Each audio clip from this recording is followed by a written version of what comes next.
Combien de fois j'ai vu entrer des gens, particulièrement des femmes, dans mon cabinet et me dire « Monsieur, j'ai un mariage dans une semaine, il faut que je perde 5 kilos ».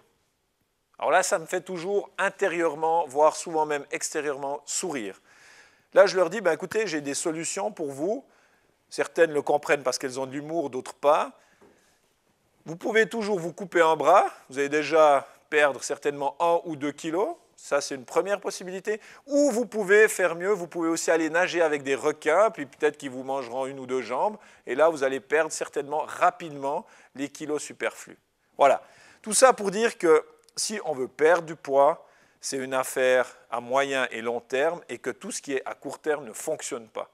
On sait qu'en moyenne, une femme de 40-45 ans a déjà fait une trentaine de régimes dans son existence.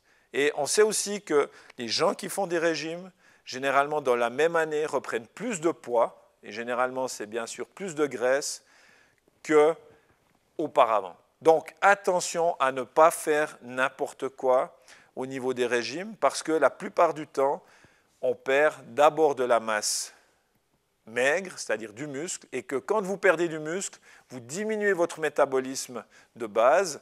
Et qu'est-ce qui va se passer? Eh bien, quand vous allez remanger normalement, vous allez stocker de manière beaucoup plus facile les aliments sous forme de graisse.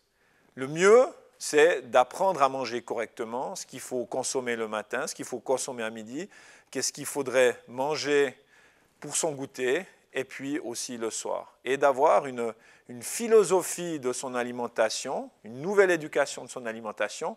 Et là, on va voir que ça va fonctionner dès le moment où on rajoute aussi de l'activité physique. Parce qu'on est fait pour bouger. Et les gens qui ne veulent pas bouger et qui veulent perdre du poids, c'est souvent peine perdue.